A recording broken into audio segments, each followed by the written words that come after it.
Welcome to Deliberately Creative. I'm Stephanie, and today we're going to do this sweet little 4-leaf clover with all kinds of doodles.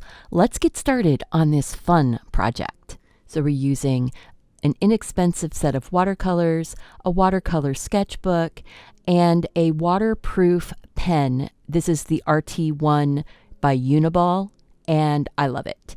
So we're going to go ahead and start sketching in a 4-leaf clover. So when you're drawing in or doodling a 4-leaf clover, it's basically 4 heart-ish shapes. Not perfect, they don't have to be. And since I plan on doing some doodling in this also, they don't have to be perfect shapes. So let's get the rest of these drawn in really quick here.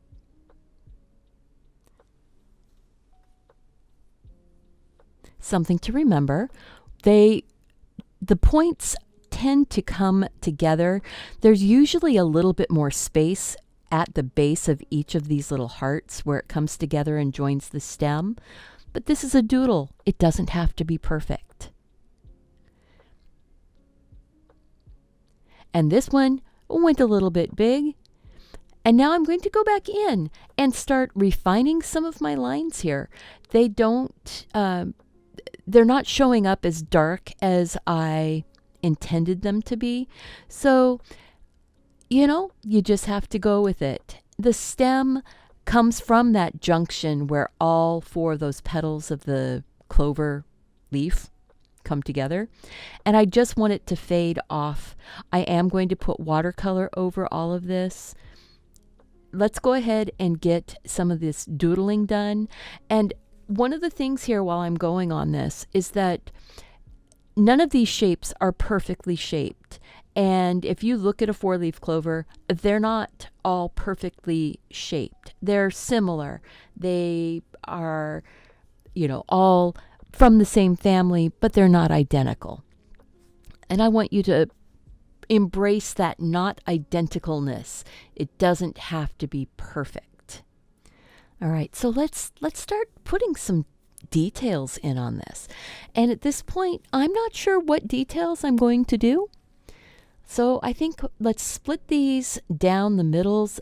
Regular real clovers do have kind of a crease that goes down. And you could stop right here. You don't have to do any more doodle on it if you don't want to. You've got a basic clover shape here. But I think I want to go in and make these a little more detailed. And so I'm just going to start drawing around inside each of those little quadrants or 1/8 sections of the whole picture. I think this pattern that I'm doing inside here is kind of like if you took a kind of narrow ribbon and you laid it down in a spiral and then you flattened it, you would have places that are overlapping. And that's kind of what the effect is on this. I don't follow any particular methodology for doing my doodles. My doodles are my doodles and I just do them. And I'm sure if you went to one of the groups of people that do follow a certain methodology, I'm sure that there's probably a name for this type of doodle that I'm doing, but I have no idea what their name for it would be because it's basically a flattened ribbon spiral is, kind of my brain, how I see it.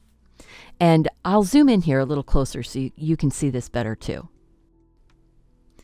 Now, I am not going to speed up any of this, but I am going to go ahead and probably just put a little bit of some peaceful music on for a few minutes as I do the rest of this doodling, so you can get all kinds of experience watching this being done. Maybe grab out a piece of paper and a pen and do a little bit of it yourself. Just doodle on the back of an envelope. Don't make it precious. that's something, if you want it to be a mindful process, practice placing your pen point down in the spot you want it to start drawing. If you don't, you can just freeform this, my friends. I am freeforming it here. So I'll put on some music for a few minutes, and if you want to skip ahead to the watercolor part, there are chapter marks on this video so that you can move from spot to spot more easily. And I'll catch you when I'm all done with the doodle.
All right, so now I'm going to put just a couple details in with the pen where I make things a little bit darker. I put a little bit of line weight. I am not going to go in and shade all of these patterns. It's not what I wanted to do this time. I'm going to put watercolor over it and just have a lovely Shamrock doodle that can be used for a card when I'm all done. But I did want a little bit of darkness in here just to give a little more contrast. So that's all I'm going to do with that. And then we're going to start with the watercolor.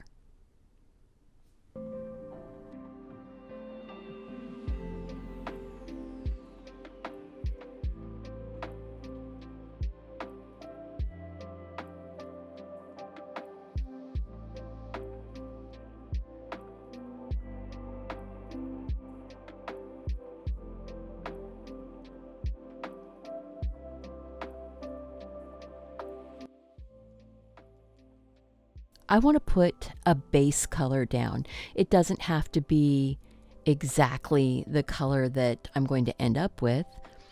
I'm going to get all of my petals of my clover wet. And you notice that this ink is not bleeding and such. This pen is my new favorite. Used to be the Eco pen was my favorite, but they stopped making them. So the Signo Uniball RT1 is my favorite. The ink does not smear. It dries almost instantly. It doesn't muddy up my colors. When I put watercolor over it, I love it. Now this is kind of a yellow that accidentally had some green on the watercolor still that had dried in place. No big deal. The whole thing is going to end up being green anyway. So a little bit of green mixed on my paints. I'm not precious with my watercolor palettes. Even my expensive watercolor palettes, I'm not super precious because they're tools. They're a means to an end.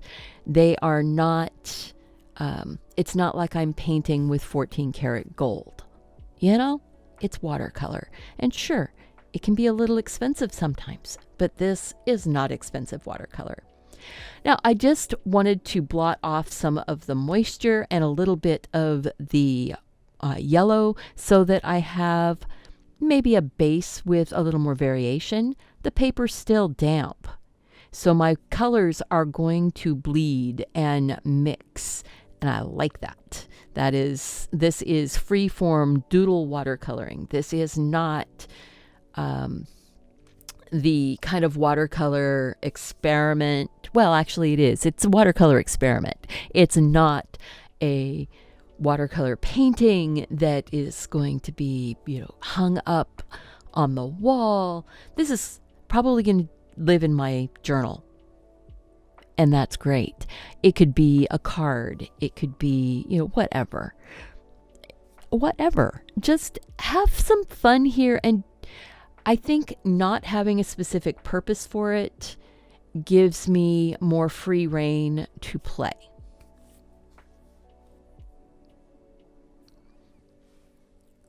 Now I'm going to add all kinds of, I'm just reaching over and grabbing color. I'm keeping it in the green tones right now, but some of my greens were a little bit more olive. This green is a little more apple.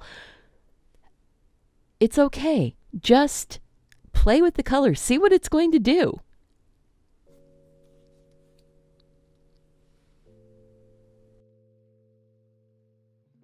So I'm going to put some background in here. I'm cleaning my brush, but I didn't clean it really well, so there's still a little bit of green and yellow in it. It's not a big deal. I'm going to be putting a really pretty blue, kind of a ultramarine blue, cerulean blue, onto this background. And right now, really what I'm doing is just getting the background wet. And I'm squeezing a lot of water out of that water brush. This is just a cheapo water brush. I think it came with my watercolor palette that I'm using there. So I'm not precious with the brush. I will push my brushes the wrong direction. If you're somebody who has, really good, Rosemary and Co. or some, special paintbrush that you've spent, $50, $60, $100 on, don't push it backwards. But this is a cheap, nylon filament brush. I'm not worried about it. If I smush it backwards, it's no big deal. Please be careful with your good brushes, but have fun. And if all you have are good brushes, choose a brush that you don't mind experimenting with. And now just putting these colors in on the wet background allows the color to kind of move and flow. I'm getting this lovely sort of cloudy sky, not not too tight, not too, controlled. And to take the control out of it even more, I'm dropping water from the brush right onto the paint.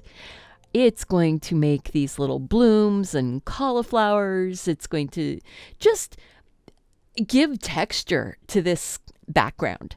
And yeah, just have fun and experiment. I love the effects this does.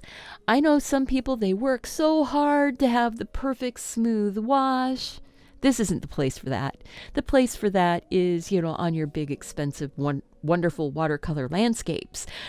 This is just a quick 15-minute fun painting and doodle. Just have fun with it.